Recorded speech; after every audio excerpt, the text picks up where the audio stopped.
बोलो भक्तर भगवान की जय, सभी संतों की जय। मेरे गुरुदेव श्री रामभद्राचार्य जी महाराज की जय।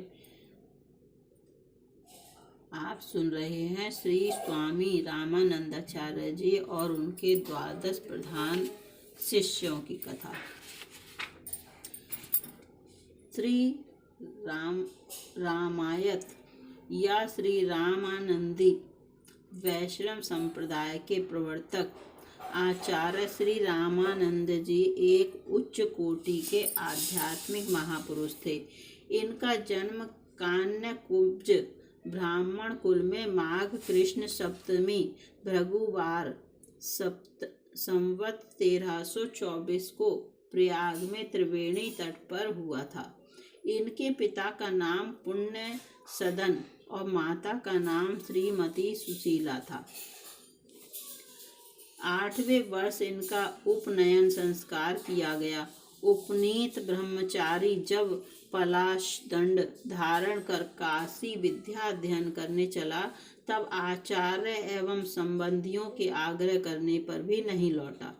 विवश हो माता पिता भी साथ हो लिए और बालक अपनी माता के साथ अपने मामा ओमकारेश्वर के यहाँ काशी में ठहरकर विद्या अध्ययन करता रहा। 12 वर्ष की अवस्था तक बालक ब्रह्मचारी ने समस्त शास्त्रों का अध्ययन पूर्ण कर लिया। विवाह की चर्चा चली, बालक ने इनकार कर दिया। इसके पश्चात स्वामी राघवानंद जी से दीक्षा लेकर पंचगंगा घाट पर जाकर एक घाट वाले की झोपड़ी में ठहरकर तप करना आरंभ कर दिया। लोगों ने ऊंचे स्थान पर एक कुटी बनाकर तपस्वी बालक से उसमें रहने की विनय की। उनकी विनय सुनकर वे उस कुटिया में आ गए और उसी में ज्ञानार्जन और तपस्या करते रहे। उनके अलौकिक प्रभाव के कारण उनकी बड़ी ख्याति हुई। बड़े बड़े साधु और विद्वान आपके दर्शनार्थ आश्रम में आने लगे। स्वामी जी ने देश और धर्म का महान कल्याण किया। उनका दिव्य तेज राजनीतिक क्षेत्र में उसी प्रकार चमकता था जिस प्रकार धार्मिक क्षेत्र में। उस महाभयंकर काल में आर्य जाति और आर्य धर्म के त्राण के साथ ही विश्व कल्याण एवं भगवत धर्म के अभ्युत्थान के लिए जैसे शक्तिशाली और प्रभावशाली आचार्य की आवश्यकता थी, स्वामी रामानंद जी वैसे ही जगत गुरु थे। कहते हैं कि इनके संप्रदाय की प्रवृत्ति का जगत जननी श्री सीता जी हैं। उन्होंने पहले हनुमान जी को उपदेश दिया था और फिर उनसे संसार में इस रहस्य का प्रकाश हुआ। इस कारण इस संप्रदाय का नाम श्री संप्रदाय है और इसके मुख्य मंत्र को राम तारक कहते हैं। अपने परम धाम गमन के पूर्व श्री स्वामी जी ने अपनी शिष्य मंडली को संबोधित करके कहा कि सब शास्त्रों का सार भगवत स्मरण है, जो सच्चे संतों का जीवनाधार है। कल श्री रामनवमी है, मैं अयोध्या जी जाऊंगा, परंतु मैं अकेला जाऊंगा। सब लोग यहीं रहकर उत्सव मनाएं। कदाचित मैं लौट ना सकूं।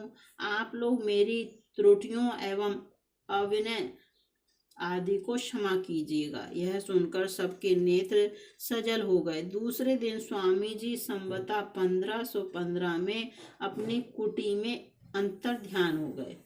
यह संक्षेप में इनकी शिष्य परंपरा का वर्णन प्रस्तुत है। अन्य शिष्यों का वर्णन आगे इस प्रकार किया गया है। श्री पद्मावती जी साक्षात भगवती लक्ष्मी जी की अंश स्वरूप ही थीं।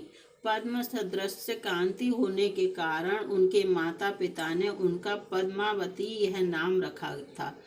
पद्मावती जी का जन्म त्रिपुरा नामक नगर में एक ब्राह्मण दंपति के घर हुआ था। आपके पिता पंडित श्री प्रभाकर जी महाराज भगवती लक्ष्मी के अनन्य आराधक थे। उनकी आराधना के फलस्वरूप साक्षात भगवती लक्ष्मी जी ही उनकी कन्या के रूप में अवतरित हुई थी। पद्मावती की बाल लीलाएं अत्यंत दिव्य थी। उनके जन्म के साथ ही पंडित श्री प्रभाकर जी महाराज का घर रिद्धि सिद्धियों से परिपूर्ण हो गया। बालिका पद्मावती जब 5 वर्ष की हुई तो उन्होंने अपने पिता से काशी ले चलने का आग्रह किया। उन्होंने यह भी बताया कि वे काशी में श्री रामानंदाचार्य जी महाराज के दर्शन करना चाहती हैं। माता पिता ने अपनी लाडली पुत्री का आग्रह स्वीकार कर काशीपुरी की यात्रा की और श्री स्वामी जी के दर्शन किए तथा उन्हें अपनी पुत्री की इच्छा बताई। श्री स्वामी जी तो सिद्ध संत थे ही, उन्हें पद्मावती के साक्षात स्वरूप को समझने में देर न लगी। उन्होंने पंडित श्री प्रभाकर जी को पद्मावती को लाने की अनुमति दे दी। पद्मावती ने श्री स्वामी जी के दर्शन कर उनके चरणों में प्रणाम किया। उस समय उनके श्री अंग पुलकायमान हो रहे थे। उन्होंने आचार्य श्री से दीक्षा देने की प्रार्थना की। पद्मावती की विनती मानकर आचार्य श्री ने उन्हें मंत्र दीक्षा दी और उपासना रहस्य का बोध कराया। पद्मावती के कहने पर उनके माता पिता ने भी श्री स्वामी जी से दीक्षा ले ली। आ जाओ।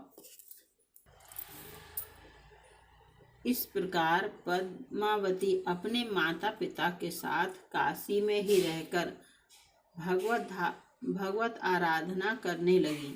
पद्मावती जब 8 वर्ष की हुई तो उन्होंने अन्न जल का परित्याग कर दिया और वे महान तपस्या में लीन हो गईं। उस समय उनके इस महान तप की चर्चा काशी में सर्वत्र व्याप्त हो गई। एक दिन श्री पद्मावती जी गुरुदेव श्री स्वामी रामानंदाचार्य जी के दर्शन करने गईं। श्री गुरुदेव ने दर्शन देने के बाद उनसे कहा कि अब तुम्हारा तप पूर्ण हो गया है, अब तुम अपने निज धाम को जाओ। यह सुनकर पद्मावती ने आचार्य श्री के चरणों में बार बार प्रणाम किया और उनकी स्तुति कर सबके देखते देखते दिव्य विमान पर बैठकर परम धाम को चली गईं। बोलो श्री पद्मावती जी महारानी की जय। श्री भावानंद जी की कथा सुनेंगे।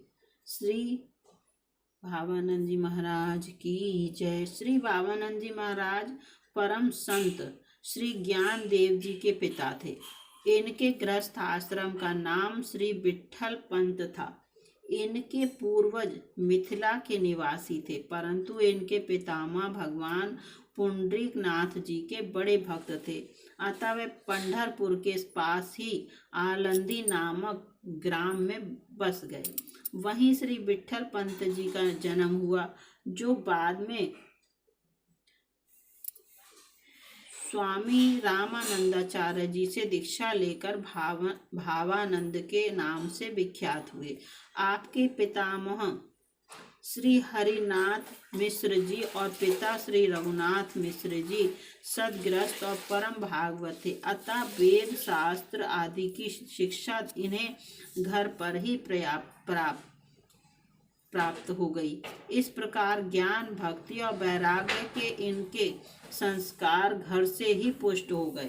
कालांतर में आपका विवाह सिद्धोपंत नामक एक कुलीन ब्राह्मण की परम सुशीला कन्या रुक्मणी से हो गया।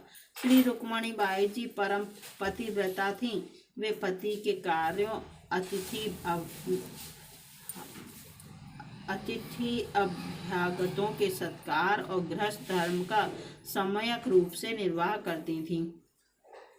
श्री विट्ठल पंत जी की साधुता देखकर एक करकोटक वंशीय नाग दंपति ने इन्हें पर्याप्त मात्रा में धन प्रदान किया, जिसका आपने साधु संत सेवा में उपयोग किया।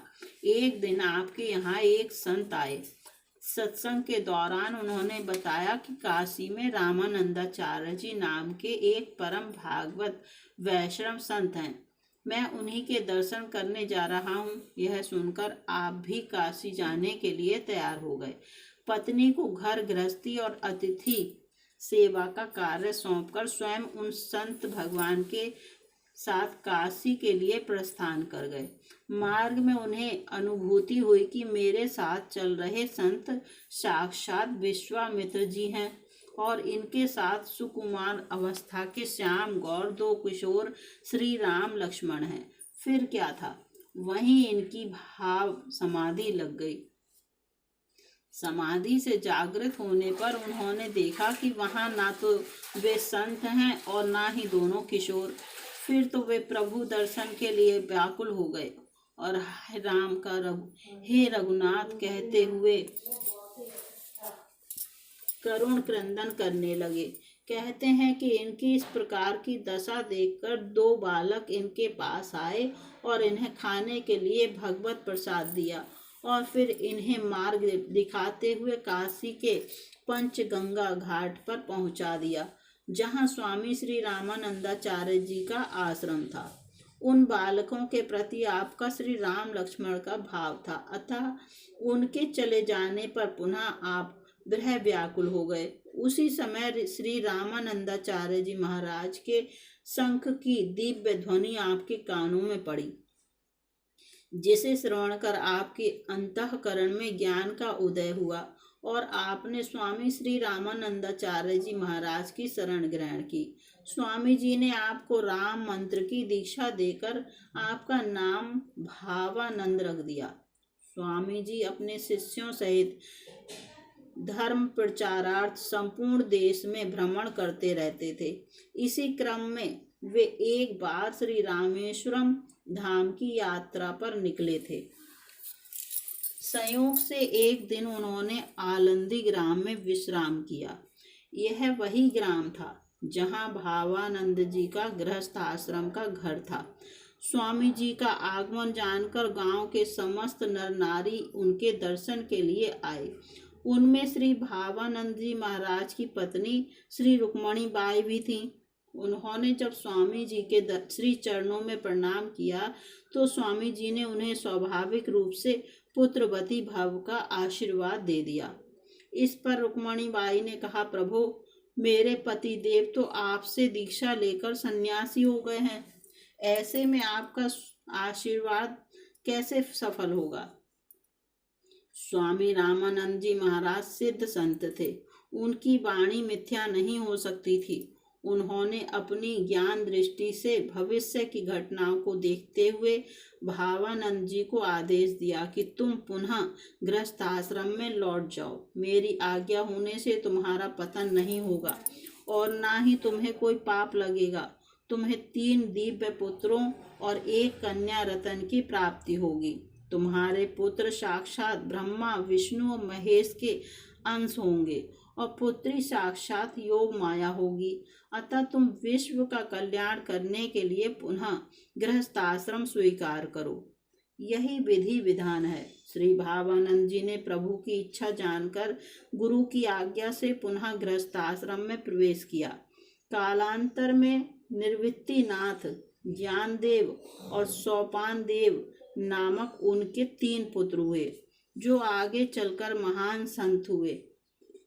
एक कन्या हुई जिसका नाम मुक्ताबाई हुआ, वह भी सिद्ध योगिनी थी। इतना सब होते हुए भी वहां के ब्राह्मणों ने श्री भावानंद जी के पुत्रों का यज्ञोपवीत संस्कार करने से मना कर दिया। उनका कथन था कि वह एक बार सन्यासी होने के बाद पुनः गृहस्थ आश्रम में लौटकर संतानोत्पत्ति करने की कोई शास्त्रीय व्यवस्था नहीं है, अतः तुम्हें प्रायश्चित करना होगा, तभी तुम्हारे पुत्रों का वैदिक संस्कार संभव है। प्रायश्चित भी कोई साधारण प्रायश्चित नहीं था। पति पत्नी दोनों को शरीर त्यागना होगा। यही प्रायश्चित निश्चित हुआ।